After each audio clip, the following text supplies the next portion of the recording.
In the bustling colonial town of Boston, many years before the American Revolution would change the course of history, the streets were narrow and winding, the houses made of sturdy timber and brick, and the air filled constantly with the sounds of merchants hawking their wares, carriage wheels clattering over cobblestones, the sharp calls of street vendors, and the joyful laughter of children playing games passed down through generations. Amid this lively and ever changing world lived a young boy named Benjamin Franklin, a child whose brilliant mind burned brighter than any candle flame flickering in his father's bustling workshop.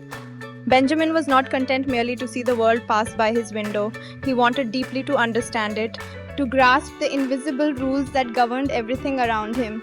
Every sudden gust of wind that swept through the streets, every dancing flicker of flame atop a candle, every gentle ripple spreading across the water made him pause in his tracks and wonder about the forces at work. While other boys his age played marbles enthusiastically in the dusty lanes or ran gleefully through muddy puddles after a summer rain, Benjamin would often crouch beside a puddle for long minutes, watching intently how his reflection trembled and distorted on the surface when the wind blew across it. He would ask questions that his elders could rarely answer with satisfaction, and even when told firmly to stop his constant daydreaming and pay attention to practical matters, his restless imagination refused to rest.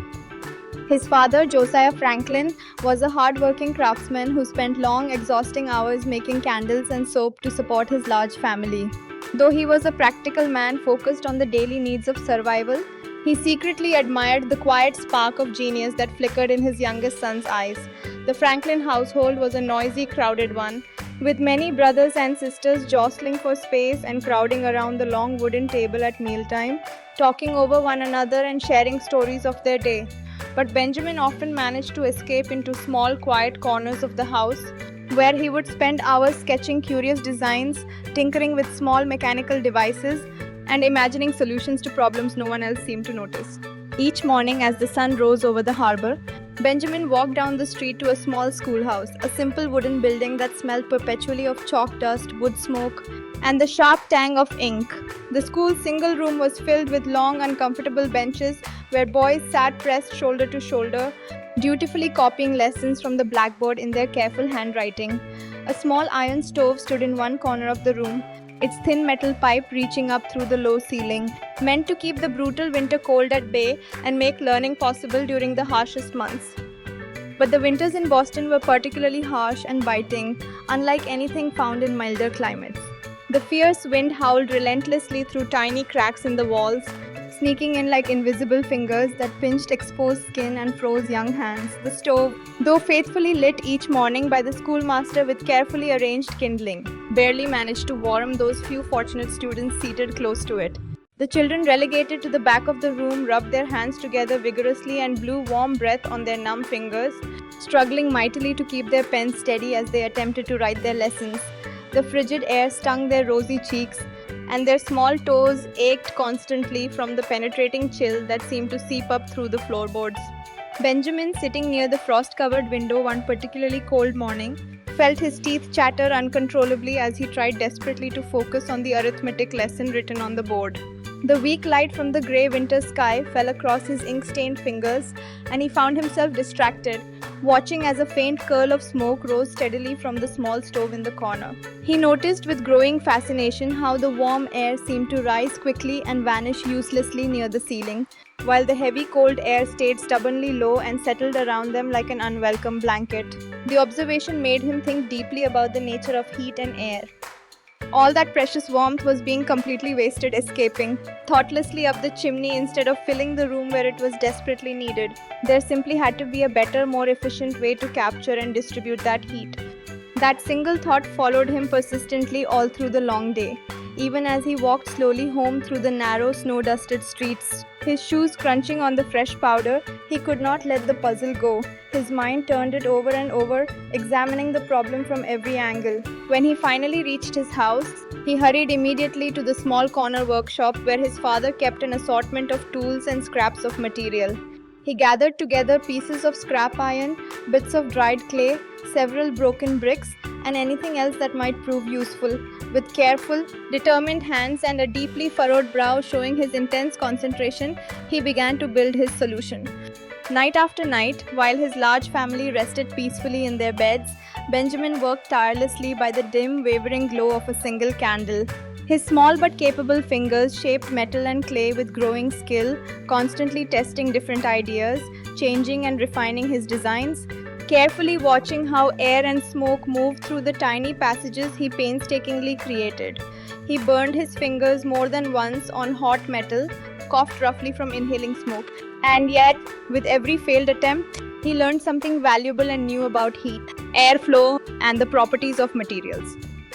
Finally, after many exhausting tries and countless hours of dedicated work, he successfully constructed a small working model of what he proudly called a new kind of stove, an innovative design that would draw fresh air in from one side, hold the generated heat much longer within its iron chambers, and send it out evenly and efficiently into the surrounding room. When he tested it carefully in his workshop, the warmth spread steadily and consistently instead of rushing wastefully away up a chimney. It actually worked exactly as he had envisioned. He could hardly sleep at all that exciting night, his young mind racing and alive with pure excitement about what he had accomplished. The next morning, he carefully carried his precious invention to school, his heart pounding rapidly with both fierce pride and nervous uncertainty.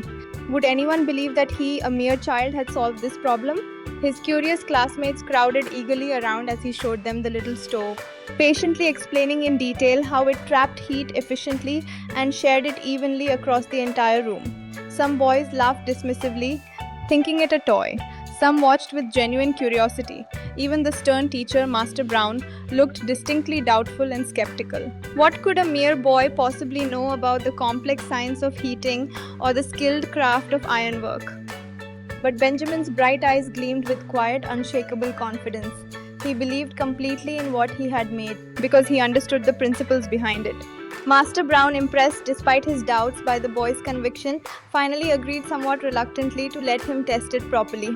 The stove was carefully placed in the center of the classroom and lit with a few small pieces of seasoned wood. The shivering children waited anxiously, their visible breath still fogging the cold air around them. Very slowly at first, warmth began to spread outward, first around the stove itself, then gradually to the middle of the room, and finally even reaching the farthest, coldest corners where students usually suffered most. The oppressive cold steadily faded away, replaced by a gentle, even heat that touched every single student equally. The amazed children looked at one another with wide eyes, their young faces bright with genuine surprise and delight. Their trembling hands finally stopped shaking. Their difficult lessons suddenly came much easier when they could feel their fingers. Even the usually stern teacher smiled warmly, feeling the blessed heat settle comfortably in his cold bones. For the very first time that entire brutal winter, the classroom was truly completely comfortable for everyone. Word of the remarkable invention spread quickly throughout the community. Curious parents came to see it with their own eyes. Impressed neighbors whispered about it in the market, and soon everyone in Boston knew of the remarkably clever boy who had built an ingenious stove that could keep an entire room warm efficiently. Though Benjamin was still just a child of tender years, he had accomplished something truly extraordinary. He had solved a stubborn problem that adults had simply accepted as unchangeable, as just the way things were. In time, his brilliant design would become famous throughout all the American colonies as the celebrated Franklin stove, though that honorable name would come many years later after he had achieved fame in other fields. But for young Benjamin at that moment, the greatest joy was not found in the praise or recognition from others. It was in the pure thrill of discovery itself, in understanding how the world worked. He had learned an invaluable lesson that ideas, no matter how small their beginning, could genuinely change the world around him for the better. As the harsh winter gradually gave way to the gentler days of spring and the snow melted to reveal green grass, the little schoolhouse stood as a powerful symbol of what one young, curious mind could accomplish when guided by natural curiosity, patient experimentation, and genuine care for others. The same shivering boy who had once sat miserably by the frosted window had now brought blessed warmth and comfort to everyone around him.